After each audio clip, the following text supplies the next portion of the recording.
Good morning, Mike. Good morning.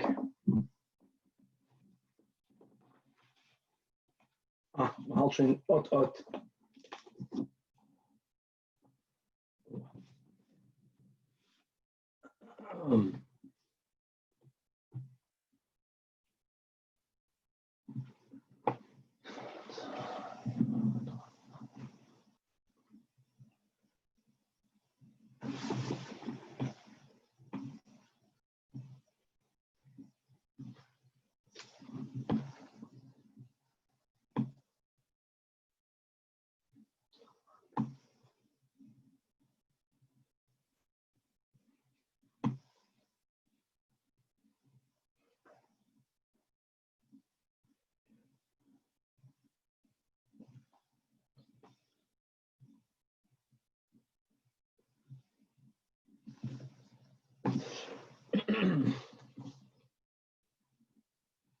All right. With the help of Hashem, we are learning Shabbos Daf Kuf Mem Aleph. Just before we begin, a few dafim ago, we mentioned the machlekes between Rabbi Yochanan and Reish Lakish. Someone sent me a note that I quoted it the wrong way, so let me just correct that. If I quoted it the wrong way, that Reish Lakish is the one that holds that Kinyan HaPedes Kinyan Haguf, and as we explained, because Reish Lakish represents the Beinani in this context. And therefore, since we are unable to really do a hisabcha in one's inner midos and noichen, so the most we can do, and what we all are able to do, is to take control over our levushe machshava dibur u'maisa. That will be the pedis. So kinyan ha-pedis is kinyan haguf. Rabbi Yochanan, that's the tzaddik. For him, it was possible not only, like everyone, to be in control of one's levushim, but also ultimately to completely transform one's pnimiyas, the moichen and the midas. So therefore, kinyan ha-pedis he holds is lav kinyan haguf. Daf Kuf Mem Aleph. We are already heading towards the end of the Masechta. We are continuing to learn regarding many, let's say, miscellaneous dinim, because we're going me'inyan le'inyan. We're going to be speaking a little bit about moving muktzah, the concept of tiltul min hatzad. We're going to speak about toichen, very much like we mentioned just a few days ago, that if you do a double shinui by lush, according to some, it's completely mutter. The same, the Gemara is going to say, Rabbi Yehuda is going to say, is regarding toichen, that if you grind, but if you make two different shinuyim, so you take it from a deraisa to a rabbanan, and then weiter it becomes completely mutter l'chatchila.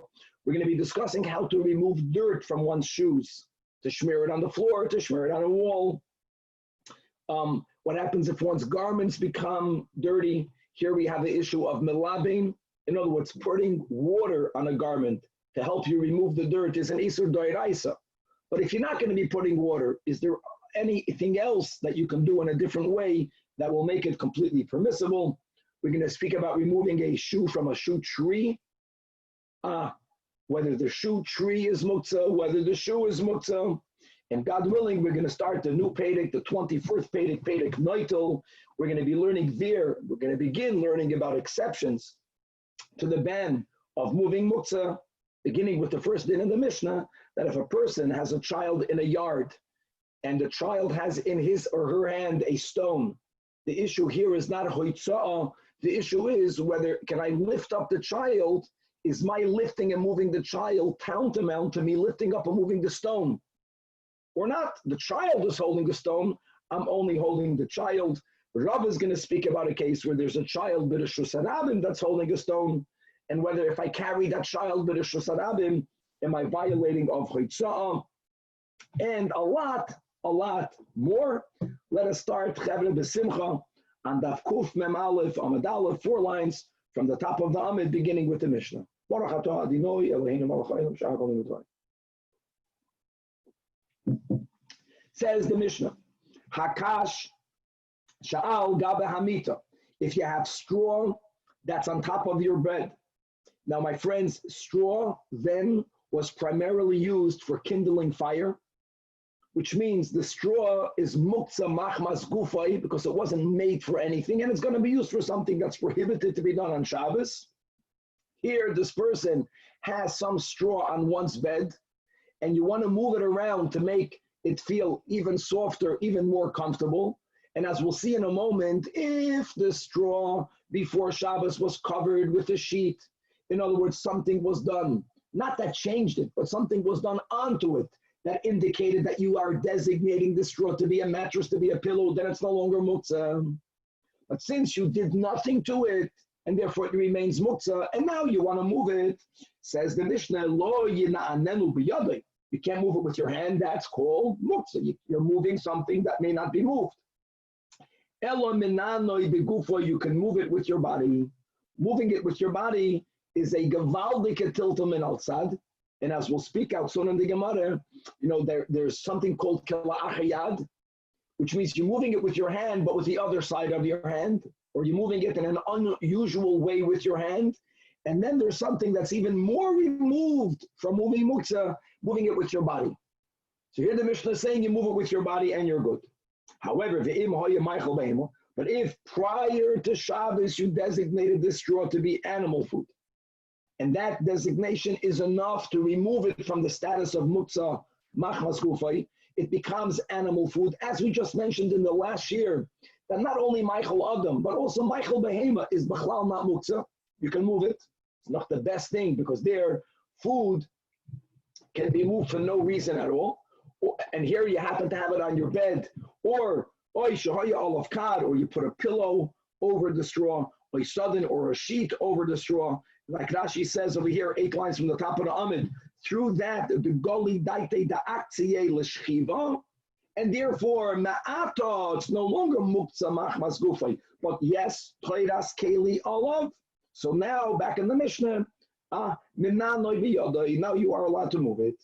Next in the Mishnah, machbesh. Machbesh is a press. Today, when we think about a press, there is heat, it's a whole different system. The press in the times of Chazal were 2 very heavy boards. And when you put a garment in between the lower and the upper, or the upper and the lower, and you left it there for a long while, it made that garment pressed. Now, they would connect the top and the bottom of boards with pegs. Question is, can you release it on Shabbos? What would be the issue? Maybe putting it together and taking it apart is connected to binyan and stira. So says the Mishnah, if you have a housekeeper's press, it's not a professional press. Says the Mishnah, Matilde, we are allowed to release it on Shabbos. But we may not put the garment in it. Why may you not put the garment in it? Says Rashi, don't forget, according to Rashi, there's never binyan by Caleb. So what are you doing? It's nothing to do with the press. You can't put a garment. It would take many, many hours, sometimes days, for the item in there to be properly pressed. That's called working on Shabbos, right, for the weekday, back in the Mishnah. But if it belongs to a professional launderer, then lo yiga boy. Lo yiga boy, says Rashi, interesting, all right, it's like Isur D'Rabbanan, that mipnei shehu asui litakin begadim. It's made to really fix the garments.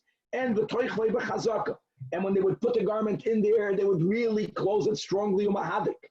And therefore, this is Rashi, b'hatara shaloi, removing the garment, doimel l'stira. It's not stira, again, midoraisa, but it's such a properly built machine, so to say, that taking out the pegs and removing the garment looks like you're demolishing. So that's why it's awesome. Okay, back in the Mishnah, if it was already partially released from before Shabbos, right? So it's not like Rashi says, it's not v'toichavai bechazaka umahadik. It's already partially released, says Rabbi Yehuda. Now, matir eskola v'shaimta, you are allowed to completely remove it on Shabbos because it almost became like the machbesh of balabatim that to begin with was not mamish, a professional, I'm not going to use the word machine, a professional art, a keli malach. Okay, says the Gemara. We learned in the Mishnah basically that muktzah that may not be moved could be moved, what we call tiltul minatzad, right? You can move around the straw to make your pillow more comfortable. indirectly with your body, not with your hands. Says the Gemara, Amar Rav Nachman. Guys, we had this a few daf ago. On Kuf Chav Gimel. Hai Pugla, or radish. We're speaking about the times where people would preserve the freshness of vegetables, of herbs, by re-putting it into the ground. It's not called planting. Removing it on Shabbos does not enter the issur of koitzer, but earth is muktzah, and the only issue is you're going to be moving earth when you remove it. So says Rav Nachman, if it was put in milmaylo lamatom, by a radish, the part in the top is wider, the top and the bottom is narrower. And when it's in the ground, think about that image. When you lift it, right, the top part is already leveled with the earth. So when you lift up something and the part that's in the ground becomes narrower, you won't be moving earth when you remove it. And that's why taka, you could move it. You're not moving earth, shut it. You could remove it from the ground. But if it's the upside down, which means the part that's all the way on the periphery is the little point.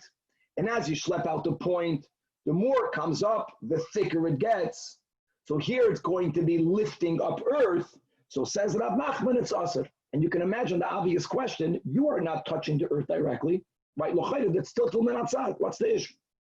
And indeed, that they already said in the yeshiva of Rav, that Shkoich to Rav Nachman, but Tanina don't like Rav Nachman.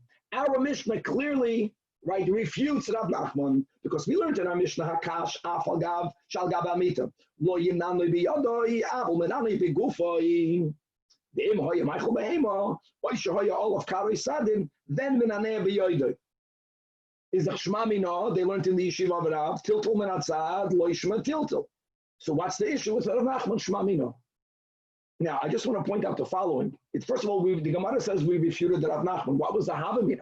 What Rav Nachman didn't know the Mishnah, he knew the Mishnah. But there is a huge difference between the Mishnah and the case of the Pugla. What are you moving there?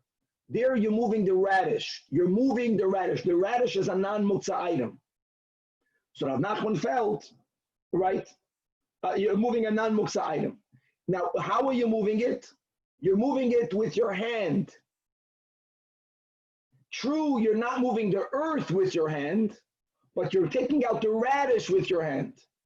In our Mishnah, when you're moving the straw, it's not that you're moving it with the other side of your hand, as we learn sometimes, kila achar yad. No, you're moving it with your body. So you can argue that moving something with your body is a greater kila achar yad. It's a greater shinoi. And maybe that's why it's permitted. But here that you're using your hand, it might be us. And by the way, there is such a svara, all the way in other areas in halach. The counter to that, and the reason why Rav Nachman is refuted, is because even though in our Mishnah, you're the furthest away of moving muktzah with your hand, you're moving it with your body, but the problem is you're moving muktzah itself. Straw itself is muktzah. And it's a level of muktzah called muktzah machmas gufay. In the case of Rav Nachman, you're not moving the earth. Your goal is not to move the earth. Your goal is to move the radish. The earth will move memela. So therefore, the Gemara concluded that they equal themselves out. True that in the Mishnah, you're using your body, but you're moving muktzah. Here, you're using your hand, kila achar yad, because you're indirectly with your hand moving earth, but you're not even intending, you don't need to move the muktzah. Their goal is not to move the muktzah. And therefore, they are equal, and since in the Mishnah allows it, so therefore, we refute Rav Nachman, and the radish is allowed to be removed, even if it's planted milmata lamayla. Weiter. Amar Rav Yehuda, the Amoira, Hani Pilpale. We're speaking about peppers, and grinding up or chopping up peppers, it takes us into the issur of toichen. So it says Rav Yehuda, if you make a double shinoi, that's the double shinoi sugya, then it's mutar lachatchila. What's the double shinoi? Number one, made like chada, cut one at a time. Normally in the weekdays, you cut a bunch together. And number two, when you cut it bikato de sakina, right? Cut it with the handle of the knife, unusual, on the other side of the knife, and therefore sharei. And it's mutar lachatchila. If you're going to make only one shinoi by cutting it with the handle of the knife, but you're cutting two, In the weekdays, you would cut normally 2. You wouldn't cut 1. You would cut 2. Then it's asur. Asur means midrabanan. It's asur midrabanan because you made a shinoi. Wow. Says Rabbi, I don't need a double shinoi. Even the mishanei, afilu tuva nami. I normally, one shinoi only takes it down to an isur drabanan. Rabbi holds, since you are going to be eating it, another detail, and you're doing it for Shabbos use, obviously. And according to some, you are doing it right before you're eating it. So taka, you have to make one shinoi, but then it's going to be permitted according to Rabbi. Bite it. Guys, every line, don't ask how much is discussed, but we're rushing. But it's gavaldik. We're being introduced to many different dinner. Rabbi Yehuda. Ha'man desachi b'maya. A person who's bathing in water. We're obviously speaking about cold water. And as we mentioned many times, that in the times of Chazal, right now there's a minig not to bathe in cold water. But then it was completely mutter. So linagate nafshi b'reisha.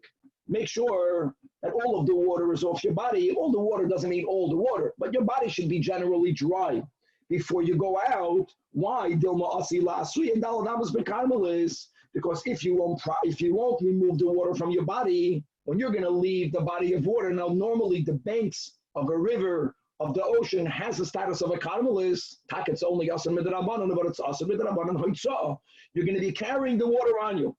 Guys, don't ask was tutzach don direshayim. If the water on you is called carrying, how can you walk in the rain? That's the big question. Just to be aware of that. And how to respond to that. Whether the isur is only when the water is on your body, the water that when you're walking in the rain, you're wearing garments, hopefully. And the water in the garment is bottled to the garment. So there's very little water on your body. If it's a downpour, so they say, well, you're oinus, what should you do? You should stop walking. So people ask, yeah, you should stop walking. We're speaking about an isur d'oraisa. Anyways, the question is better than the answer. But he is holding, I'm speaking to Rabbi Yehuda, that water on your body is called carrying. If moving water is a problem, when you enter a body of water,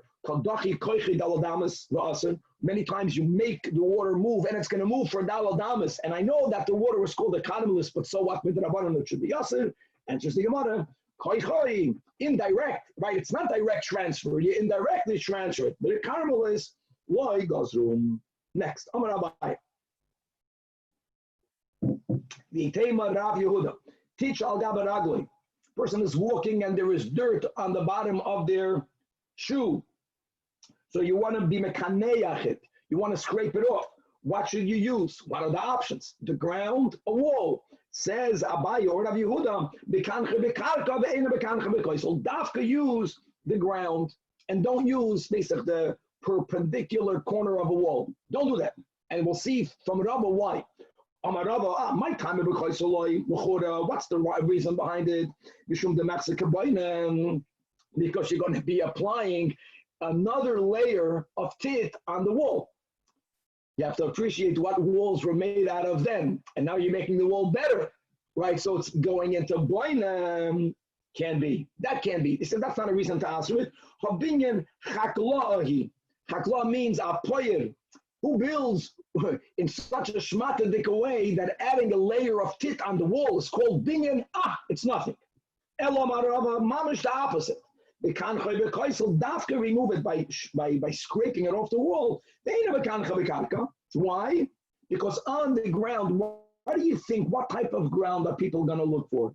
Not a flat ground, because that won't properly take off the dirt. You're going to look for an area on the ground where there's a mound or where there's a crevice.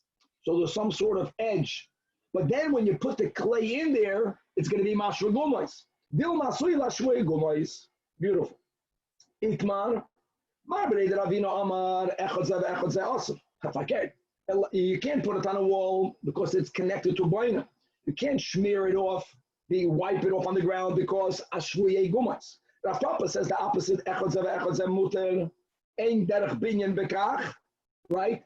1 second. And Davashay Mischaven, maybe there won't be a guma. We do paskin like Rav Shimon says Rashi. So now the Gemara says Lamar Berei de Ravina that says Echad Zeh Echad Zeh Aser b'may mekanchale. So the solution is mekanchale b'koira. Take a beam, right? Find a beam and smear it off the beam. The Rebbe would say put it on the edge of the sidewalk where the sidewalk goes down onto the street. In other words, you're looking for something that has some sort of edge. And today there's no issue at all. You're not building the sidewalk. The sidewalk is not made out of clay; it's made out of cement. Amar Nachadin. It's like miscellaneous. We're going me'inyan la'inyan. Loy leised in a shafumi de lachaya. By a mavui, as we'll learn soon in Eruvin, we're speaking about a alley that's closed off from three sides. It's open from one side. Chazal said, aside of the concept of shitut mavois, there's two steps. Aside of the shitut, you have to physically put something at the entrance of the mavui as a reminder that here the mavui ends, here the Rishus Harabim begins, and you can put a beam going up or a cross beam, a lechi or a koida. So he says, don't sit right over there. What's going to happen if you sit right over there? Because Dilma, maybe an object, you're sitting there, will roll away from you, from the mavui into the Rishus Harabim. You're sitting down. You understand? You're just going to bring it back. You're not moving it, you're moving it a little bit. But if your mom is sitting by the boundary, so maybe bringing something from the Rishus Harabim into a biblical Rishus HaYachid.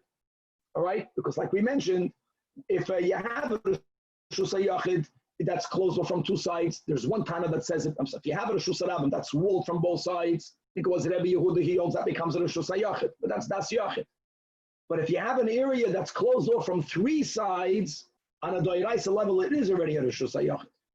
All right, so even though you have to put a lechi or a kaida, but if you're taking something from the street in there, you're violating a biblical violation of hachnasa. Ve'amar Rabba, nachadim, lo yilitzadei inish kuba. If you have a barrel, and the barrel is not properly resting on the ground, so what people would do is, if this is the barrel, they would move it back and forth. They mitzaded it. We have that lotion by walking a kid, walking an animal. In other words, you would shake it back and forth because each time you do that, it knocks into the ground. And like this, you would firmly affix it. Don't do that. Why is that? Because why do you think it's not solid in the ground? Because the ground is not flat. And you are fixing it into the ground.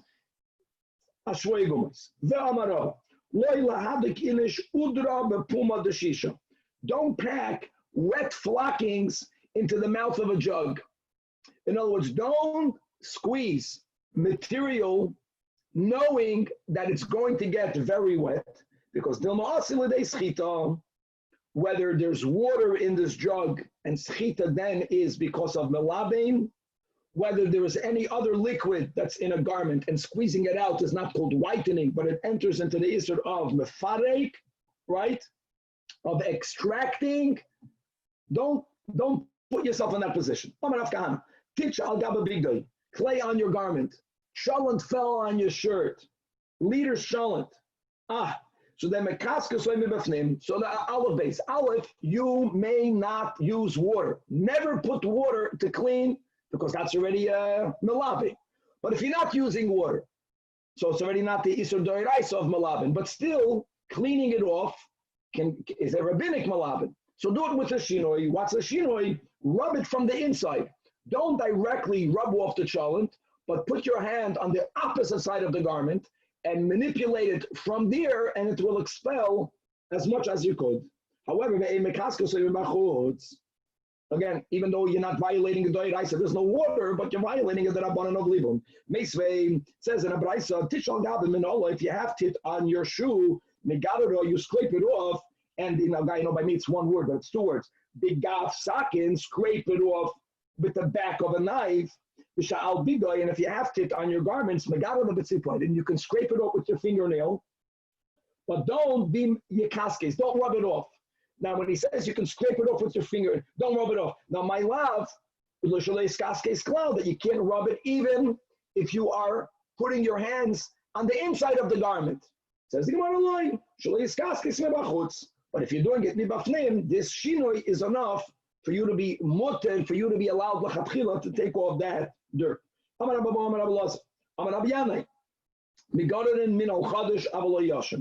din. When you have clay that's on a new shoe, right? We were learning before. Here, yeah, you can scrape it off on a koira, on a beam, but only because it's a new shoe. if you have an old shoe, if you're going to scrape off dirt, you might also peel off a thin layer of the leather itself. What is that? That enters into memachek, right, to smoothing.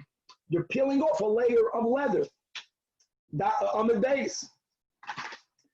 And how should you scrape it off? Again, bigav sakin, and the opposite side of a knife. In other words, he also wants you to do it with the shiur. Amalei hahu sava samedidach. Erase the statement because of that which I'm quoting to you, a kana that was learned in the yeshiva of Rabbi, that ein megaronin, you may not scrape off lo minol chadash, lo minol yashan, right? Because he holds that even a minol chadash, if something is adhered to it and you'll scrape it off, you will, or you'll probably also somehow manipulate the leather by smoothing it, and that's memachek. So that's that, so that you can't scrape it off properly. And next then we learned in this Tanach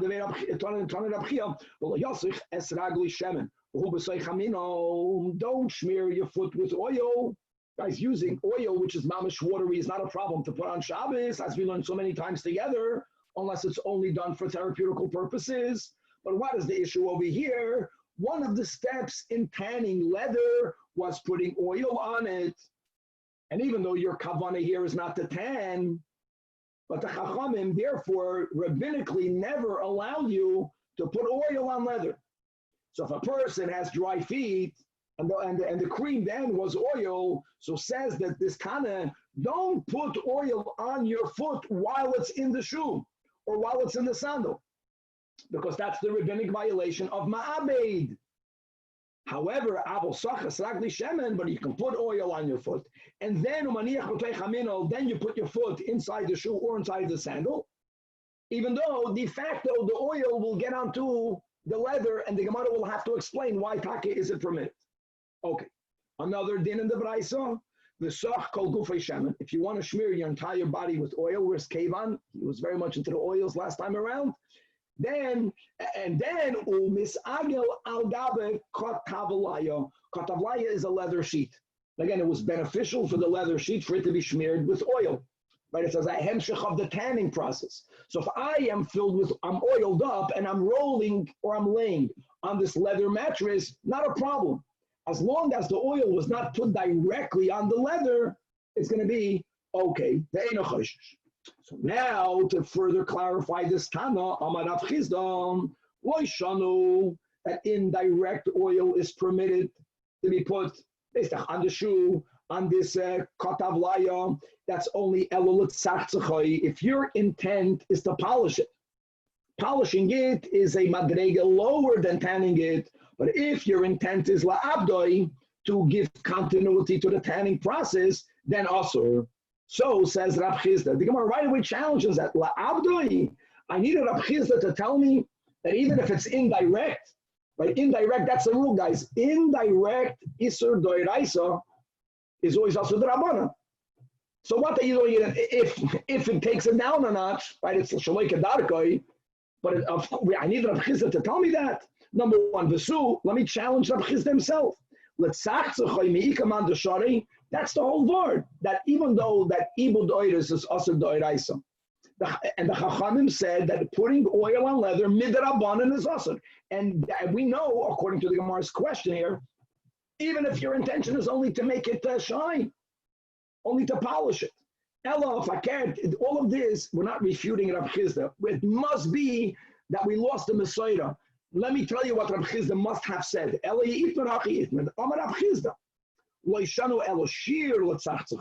When people want to polish leather, obviously they need a much lesser amount of oil than the larger amount of oil needed to tan it.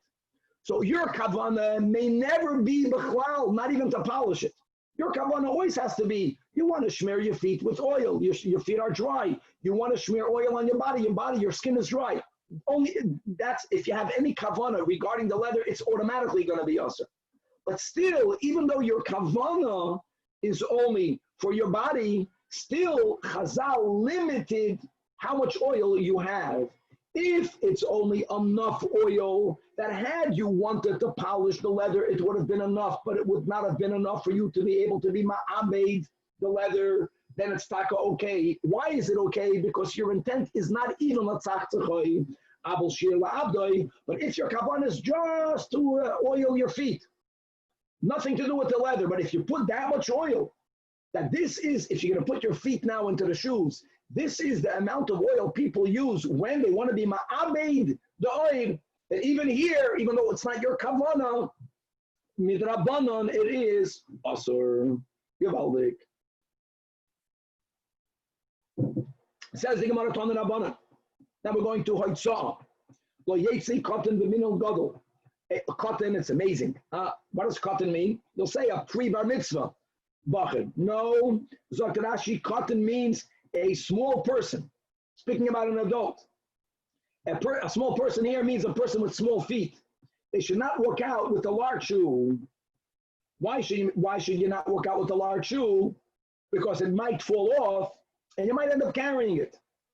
But a small person is allowed to walk out with a large shirt because a large shirt won't fall off.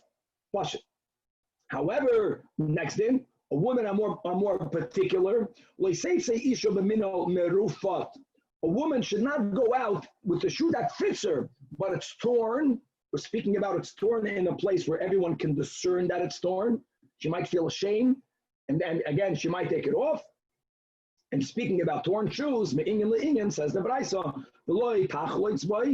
she may not use such a torn shoe to perform chalitza. But b'di'evid, the chalitza will be kosher. It's amazing. I know this was not up a few months ago even, but I know that now you can watch a chalitza online. And it was done very modestly. You cannot see the woman, you can't see her face, you can't see the man, but it's something relatively rare. Anyways, and a Beis Din now has a shoe for chalitza, not that every Beis Din has it, but they help one another as they should. So anyways, the inyan chalitza, if it's torn up into a certain amount, it's going to be kosher. Next din, the ein yotzin b'min al chadash. A person may not walk out on Shabbos wearing shoes for the first time, because when you wear shoes for the first time, as we all know, could be the shoe won't fit you well. It's going to hurt you. And again, you might end up taking it off and carrying it. Now, the Braisa clarifies, ve'ezu minol amru, ve'minol shel isha, dafka about a woman, and the Rishonim want to wonder why about a woman. One of the interesting insights they give is that since women wear under the shoes stockings, so therefore they are able to take off their shoes because their feet will be somewhat protected from the ground. A man that then they wore nothing, they didn't wear socks between their shoes and their feet. So even though the shoes are uncomfortable, they would tolerate the uncomfortability, not wanting to put their feet on the ground, but azoy the brais. Tanei bar kapara. What does it mean that you never went out with the shoes? How long do you have to wear the shoes for you to say that now you can wear them on Shabbos? We're not afraid you're going to take it off. Not that you need to wear them for a week, not even for a day. It wasn't even worn for an hour. As long as you wore it one sha'ah, lav dafka means an hour on the clock. It means you wore it enough, then mutar, because you're already determined that it fits and that it's comfortable. Okay, next. We learned in one Braisa that shoymtim minol mi'al gabe imus. Guys, we're speaking about a shoe form, or maybe in English as a shoe tree.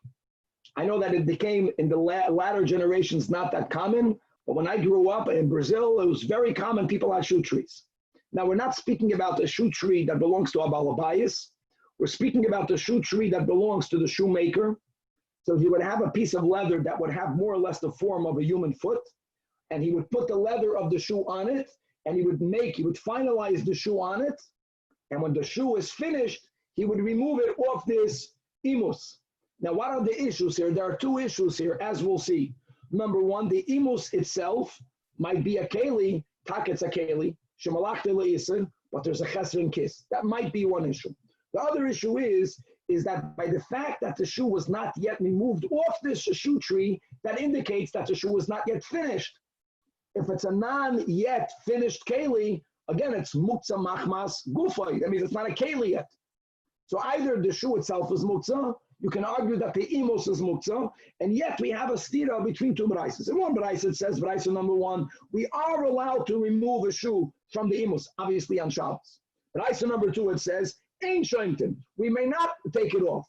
And the Gemara says, now, as we'll see right now, the issue is not moving the imos, you're not touching the imos. We already learned in our Mishnah regarding the kash, tiltul min atzad, and the Gemara did compare it to the case of Rav Nachman, even earth is not a problem. The only question is whether, since the shoe was left on the shoe form, maybe it's not a finished product and it's muktzah. And indeed, the Gemara tells us, like kash, it's not a contradiction. Harab Eliezer, harabanan. And this mamish so many times already in Shabbos, in the Masechta Shabbos, we are linking Hilchos Shabbos with dinim of tum and tara, because tum and tara have a lot to do with if something is a keli, then it's susceptible to becoming tummy. If something is not yet a keli, then it's not susceptible to becoming tummy, but then it's muktzah machmas gufay, as we have over here. The Tanach we learned the Mishnah and Kelim, shal gabi imus, Rabbi Eliezer mitaher, he considers it by the fact that it's still on the shoe tree as a non-finished product, and therefore it's not susceptible to becoming tamei, and therefore over here he'll be the author of the second brayso that it's muktzah. It's not a finished product. The Chachamim are metamin. Obviously, they hold now that it's already on the shoe form, it's considered the finished product, and therefore they'll be the authors of the first brayso that you are allowed to remove it on Shabbos. Says the Gemara, whoopa. I get it. The shoe l'Rabbanan is not muktzah. But what about moving the imus itself? What about moving the imus? The imus should be muktzah. Now again, it's a keli shemalachtoi le'iser. So the amar davar shemalachtoi le'iser. Not only the tzorech gufei bebelan tzorech mekayim muter shapir, and here you'll be allowed to move it directly. Why can you move it directly? What does tzorech mekayim means? It's like when we learned yesterday the hanger in the shirt. Many people think tzorech mekayim means if my pen is on my table and I want to put a plate on my table, I can move the pen, which I could. But I'm speaking here like the hanger is in the shirt. You need the makam of the hanger, not because you need to put your hands in the shirt. Here you want to put your foot in the shoe. So you want the place where the shoe form is inserted in. So you can take it out. That holds that so the question is, Ma'ikal Meimar, answers the Gemara, it must be Hachamayaskinon, that birafui. Rafui means that the shoe is not tightly affixed on the shoe form. That demands of you to move the shoe form. It's not.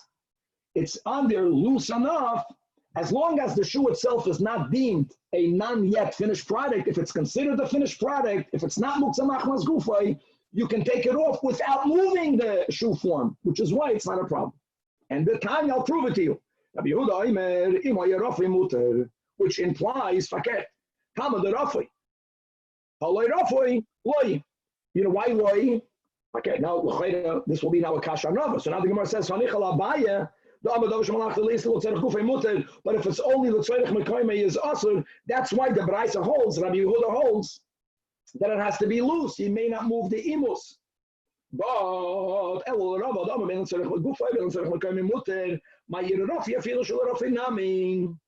the Gemara the Rabbi Yehuda mishum the Rabbi Eliezer. Shkoyach. Rabbi Eliezer holds that a shoe is not considered a finished product when it's on it, right? Which is why Rabbi Eliezer says it's not susceptible to tumah. So now there's a gavaldik nuance over here. Forget about the moving of the imus. Why is it considered not finished? Because it's needed to be on the shoe tree. You know when the shoe tree properly affects the shape of the shoe, it finalizes it if it's on it very tight. If a shoemaker left the shoe on the shoe form loose, is the haraya that it doesn't really need the shoe form that much. It's already a finished product. That was the word. It was according to Rabbi Eliezer, the whole thing is muktzah because the shoe itself is muktzah. So that is what Rabbi Yehuda is saying. That if the guy before Shabbos, if the shoemaker Bechlal already left it loose, even Rabbi Eliezer is moed is arai, the shoe is finished enough, and therefore it's susceptible to becoming tumah. That's a downer. But the upside is it's not muktzah. Ahid Rabbi Yehuda, the first white line, Nishum Rabbi Eliezer, the Tanya clearly, Rabbi Yehuda Oimed, in the name of Rabbi Eliezer or Beshitas Rabbi Eliezer, then we consider this, yes, a finished product. On one hand, again, it's susceptible, but on the other hand, muta, there's no muta because it's a keli. Hadran Allah, God willing, we will return to you, Perek Toilen. And now let's start the 21st chapter, Perek Noitel. We're going to start with learning Heterim for moving muktzah, phenomenal cases. Says the Mishnah, Noitel Adam es benoi, a person is allowed to pick up, to move his son, even though the son is holding on to a stone. Very importantly, look inside the first Rashi in the Perek. We're not speaking about carrying b'reshus harabim. The Gemara will. The Mishnah is not. We're speaking about on the chatzah. What? So there's only one issue here. How can I move my child if my child has in his hand a stone? Do we say that it's keilu? I have the stone in my hand because I have the child in my hand, or not? And the Mishnah obviously holds not. I'm not holding the stone. My child is holding the stone. So I'm allowed to move my child. And similarly, says the Mishnah, v'kalkala, I'm allowed to move a basket in my chutzah. No hoitzah, even though there is a stone in the basket. And as the Gemara will have to explain, why don't we say that the basket is a basis for David Ha'asar? We'll get all to that in the Gemara. Next in the Mishnah, u'metaltalin truma tameya im tohira or v'imachulin. Truma tameya may not be consumed by kohanim, even though truma tameya is not asur b'hana. Truma tameya was used lahasaka, but it's like we began today's kash. Anything that's only used for kindling, for firewood, is muktzah machmas gufay. It's complete muktzah. So truma tameya is muktzah. If it's mingled with tahira, not in a way that we're not talking about the mingling of how do you eat it, but if you know where the tameya is and where the tahira is, so while you're moving the tahira, you can move the tameya. Right? It's moving muktzah agav, something that's not muktzah, or moving the truma tameya together with chulin. Okay. Rabbi Yehuda Oimer, another detail, af ma'alines hameduma be'echadumeya. So let's quickly review one din of the mu'ah of mixture. When something generally is not kosher, gets mixed with kosher, if there is a mingling of ta'am, the general rule is batal in the ratio of 60-1. Truma, we know that you have to have 100 against 1. 100 against 1 means midrash. One apple of truma falls into 100 apples of chulin. We don't say that all of it can only be eaten by a kohen. No, we say that it's batal. However, even though it's batal, we don't want the kohen to lose that one apple. So therefore, midrabanan, you have to remove one apple and give it to the kohen. Just to make it clear, when you remove this one apple does not have a din of truma. We're not saying that the one that you removed is punkt the truma one. We're not saying that. The truma was batal. But for the kohen not to lose, midrabanan, you have to give him whatever he would have received had it not got mixed in. Now, since you have to do that, before you separate that one apple from the mixture, then you can't eat the mixture. Normally, we know that you're not allowed to tithe things on Shabbos because you're making a tikkun. Yet, the Mishnah says that you are allowed to be malin es hamaduma be'echad b'meya, and the Gemara is going to have to explain why this is not considered an act of tikkun. Okay, so we're going to leave that again for the Gemara. I mean, we can obviously, the difference is if you have mamish truma de'iraisa, right, then you may not, it's tevel. Your mamish doing a tikkun. Here, once it's batal midoraisa, it's batal. Still, since you can't eat it, the Gemara is going to have to explain why is this not considered tikkun one. Okay, so we're going to start with the Gemara. We're focusing on the first din of the Mishnah, not the basket and the stone, but the child. And you see clearly from our Mishnah that me holding on to a child who's holding on to a stone, right, is not viewed that I am holding on to the stone. So hold that thought, and now we're going to go to another topic, and then we'll bring back the Mishnah. Omar Rava. Rava is speaking about carrying a child in the public domain. Hoitzi tinek chai. Hoitzi means hoitzah. And the kiss there is a purse hanging on the neck of the child.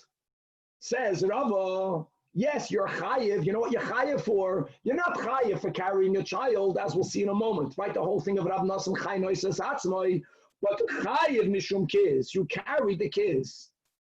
You can already chap the kasha. If you're not chayiv for the child because Chai Noises Atzmai, okay, so put that aside. You didn't carry the kiss.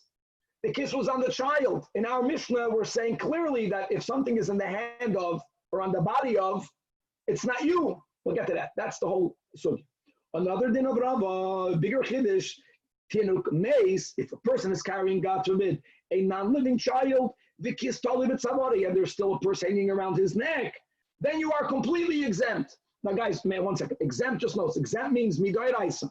Also, when we mentioned chai noisas atzmoi, is midoy raisa. Okay. Today, the Gemara, let's analyze this. Tinuk chai, first case of Rava. And the kiss toloi b'tzavaroim. So says Rava chayv mishum kiss. Why? Why am I only chayv for carrying the purse? I'm carrying a child in my hands. V'lechayv nami mishum tinuk. Answers the Gemara. It must be that the Rava kirav nasan sfiralei that holds chay noises atzmoi. And therefore, since a living person helps the one who's carrying him or her to carry them easier, they balance themselves out. So on a doiraisa level, you're not going to be chayiv. And if you did it b'shoigig, you're not chayiv chatas. Now, the Rishonim point out that when we learned the sugi above, the Tzadik Dalet of Rav Nassan and the Chachamim, we made it clear that the Chachamim who argue with Rav Nassan is only by an animal. By an Adam, everyone agrees that Chai Noises Atzmai. So why are we connecting Rav only to Rav Nassan? So amongst the many answers, says Tosfos, is that when do the Chachamim agree that a human being is Noises Atzmai? That's only if they are old enough to help you carry them, which is the whole svara that, they're balancing themselves for you. But here, Rav is speaking about a tinoik. A tinoik doesn't mean a young boy. A tinoik means an infant. An infant, lav dafka, will balance himself out. And here, Taka, the Chachamim disagree, but the Rav Nassan holds. Now what? That even here we say, Chai Noise es Atzmai. Okay. Now comes question number 2. Once we established an Adar Isa level, you're not Chai for it, so why don't we say that the kiss is bottled to the child, and therefore, let's say it's an accessory, so you should not be Chai Adar Isa. And me, Loitran, did we not learn? We learned this above. That as a chayv mita, that if a person carries out a living person on a bed, afalamita, you're plotted even for carrying the bed. You're not chayv for carrying the person. Chai noises atzmai. You're carrying a bed. Says the Mishnah shamita to fail aloi. So why don't we say that the kiss is bottle? And the answer the Gemara gives is no. Hold on. The mita legabi chayv mevatlelei. Why is the person? What is the bed? The bed is servicing the person.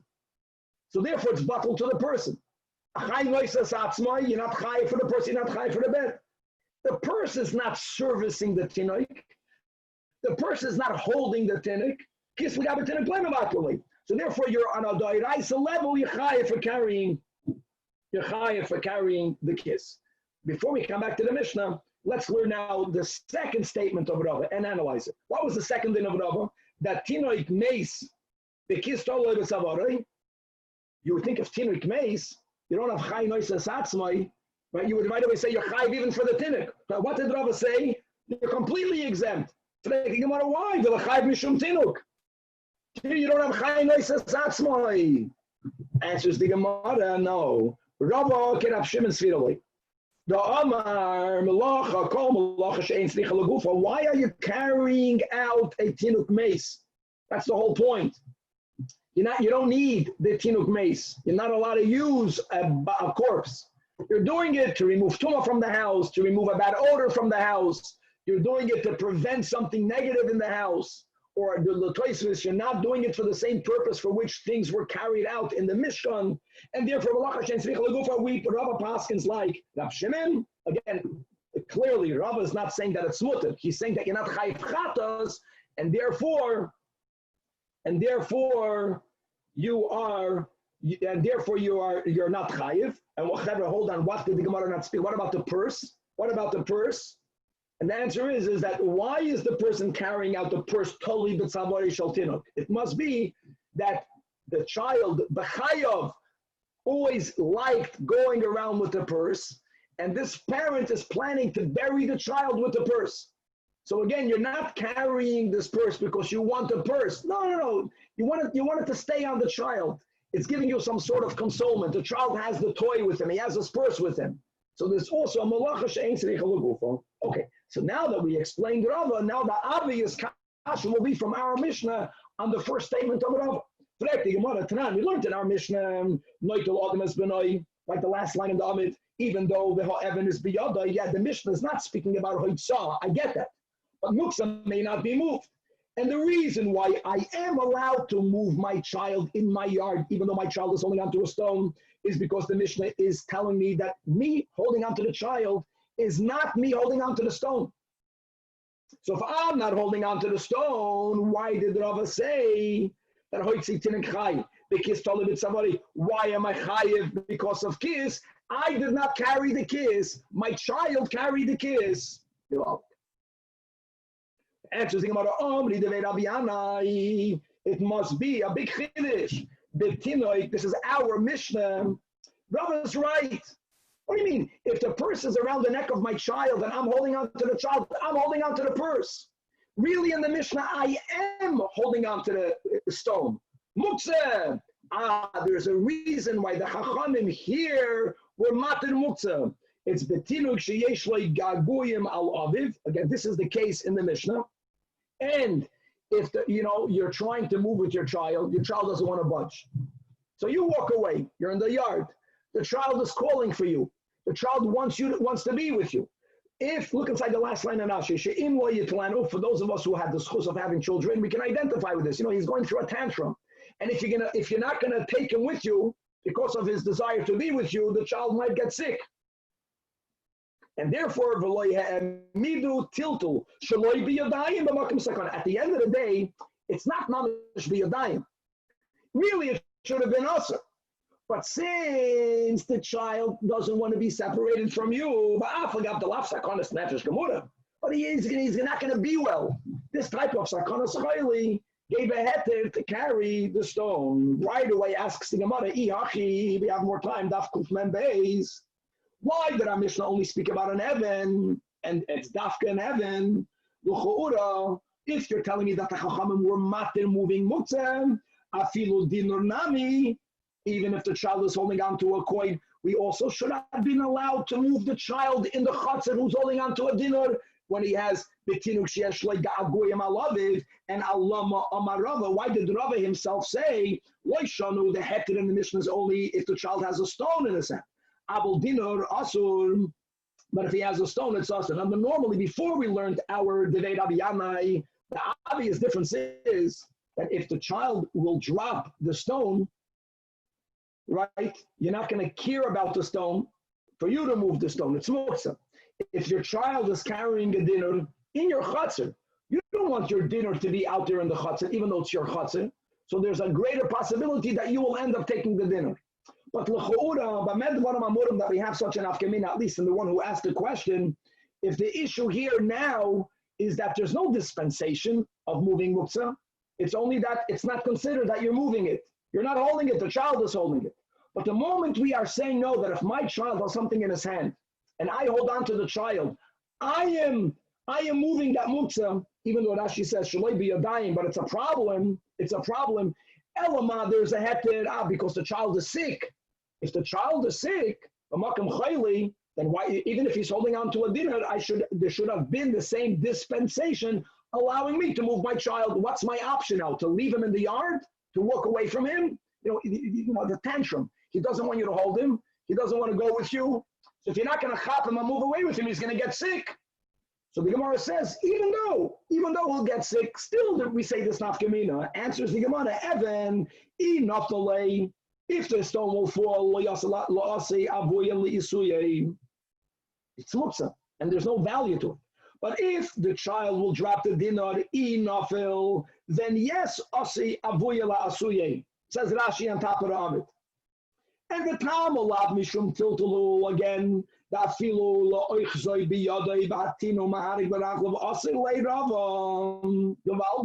Actually, this fear is even where there's mamish, not there's a dispensation. What happens if you have a child in your yard and you're not carrying him, you're just walking with him, you're grabbing onto his hand.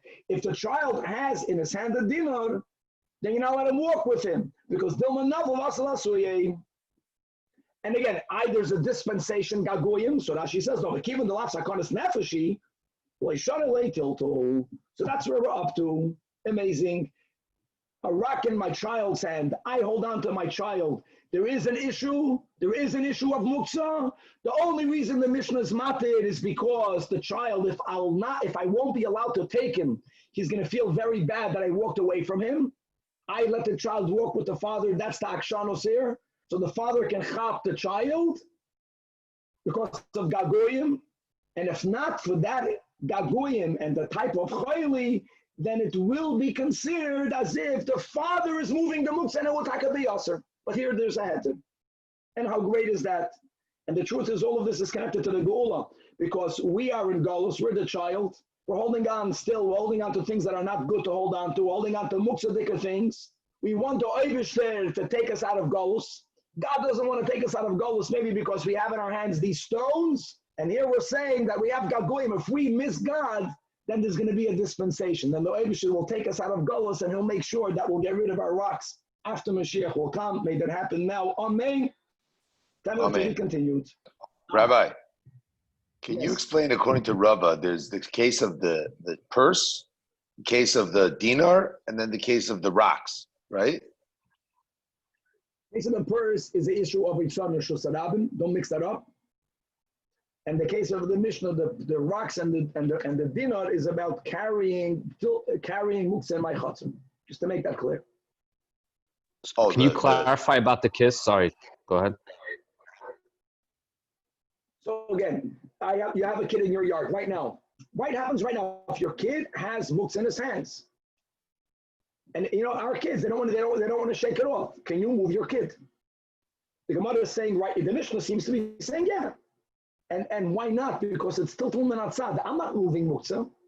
So no, the Gemara is beginning now that if my child has it in his hand, and I take my child in my hand, it's a problem of moving muktzah. It's not considered enough till Tulman Atzad. The only reason when I will be allowed to pick up my child, if he holds on to muktzah, if my child is in a tantrum and he's crying, and if sometimes you tell your kid, either let go and I'll take you, and he doesn't let go and he wants you to take him. We all had that. So the Mishnah says, here you can pick up your child. If you're going to walk away from your child, it's going to hurt him. It's going to make him feel very emotionally not well. So that's a hectare they gave, even though you are really moving muktzah. Now, even here, the child has in your hand something of great value, and there's a fear. Great value means money to a coin, and there's a fear that if you're going to walk with him, if he drops it, you might end up picking it up yourself. Here, you're not allowed to move it. Thank you. Have a good day. Even in a shusayachid, you're saying with the kiss. Mom, the kids is mama should have shusayachid. Tzvika, this means now. I'm not paskening, but imagine you have in your yard. That happens to me when my kids were younger. By the Einiklach, they're holding on to a toy. The toy is mama shmuktzah, and Evan is the worst. Evan is muktzah machmas gufay, and they're not letting go of it. You want to take it, you can't even take it out of their hands. It's muktzah, and you're walking away from them and they're crying. What do you do with them? So says the Mishnah, pick them up and take them with you, because they are crying. But if not for that, if your kid is not crying, then if your kid holds on to muktzah in his hands, you can't take your kid in your hand because you are taking muktzah in your hand through that. And Rishus Harabim, it doesn't matter what the kid's holding, you can't carry him, or only dafka kiss because it's a toy or something? Yeah, the kid wasn't, it's not about what he was holding, it was tali b'tzavarim, and it's not going to fall. It's a whole different issue. The issue is that what happens now if your kid, you're walking your kids and he stops in the middle of La Cienega, you know what we do? We pick him up. We don't do it lechatchila because we say chai noises atzmai, it's taka asur midarabanan, but if there's no option. So if a kid sits in La Cienega and he has a kiss tali b'tzavarai, if there's no sakanos nafashis, we got a much bigger problem. That's what Rav is saying. because you can use the heter for chai noisas atzmai to carry the child. But if there's something hanging on him, then you are carrying that item. That's a problem. That's a problem. I mean, the solution might be in an indirect way to knock it off to take off that necklace, and you lose it. You can carry your baby, but you can't carry something that doesn't belong on him. His garments is not a problem. That's his malbush. But if he has something else, that's a good example. If your kid is making a tantrum, even when you're allowed to pick him up in the street because there's no option, then shake out of his hands whatever he's holding. That you're carrying. Just quickly, one more thing. But it seems like the solution in Rishus HaYachid is if you want to move something, you could just say, I need it machmas mekoymai, and just move it because I need that area. I need that grass area to lay down. So I'm going to take the thing and I'm going to throw it into the bushes. Isn't that the simple way to just resolve that? Yeah, could be. The Mishnah doesn't even need that. The Mishnah is saying, Mama should spark. If you're walking away from your kid and your kid is turning to you and he's saying, pick me up, and he's crying for you. Says the Mishnah, don't worry about what's in his hands, pick him up. In such a case, we don't consider you moving it at all. That's it. That's what the Mishnah is saying, according to Rabbi. Rabbi, according to Reb Nosson, you're saying it's still Asher Midrabanan to carry a... I'm happy I said that. Yeah, Chai Noisas Atzma is only Midrash, not Midrabanan. All right, shkoyach.